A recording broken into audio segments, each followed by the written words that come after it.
A powerful tribute for a fallen officer.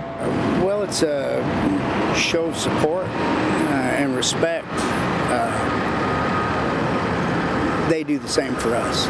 A line of blue escorted the body of Officer Christopher Ryan Morton from Kansas City back to Clinton. Dozens of law enforcement and firefighters standing at salute. What was it like? What were you thinking as you were up there, standing at attention?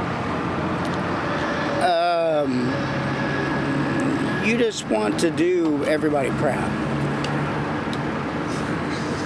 Well, you did, Brian. You did. An emotional journey as the town now prepares for its second officer funeral in less than a year.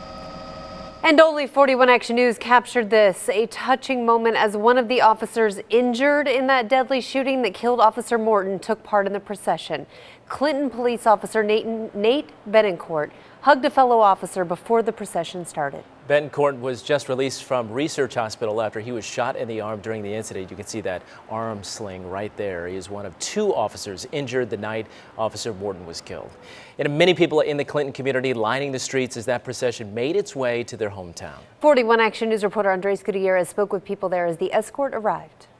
Outside Golden Valley Hospital, they came in droves, many of them showing their support of the Thin Blue Line to honor Officer Ryan Morton, who made the ultimate sacrifice protecting this town. Last time we were all just in shock, and the shock and the hurt runs deeper this time. This hospital is where one of Morton's colleagues, Officer Nicholas Casper, was treated for gunshot wounds. Tuesday's tragedy is still fresh on the minds of employees like Deanna Hendrick. It's tough for them because they have to set aside whatever kind of personal feelings they might have for the people in front of them whom they know and take care of them. On this Friday, they held a moment of silence before lining the route.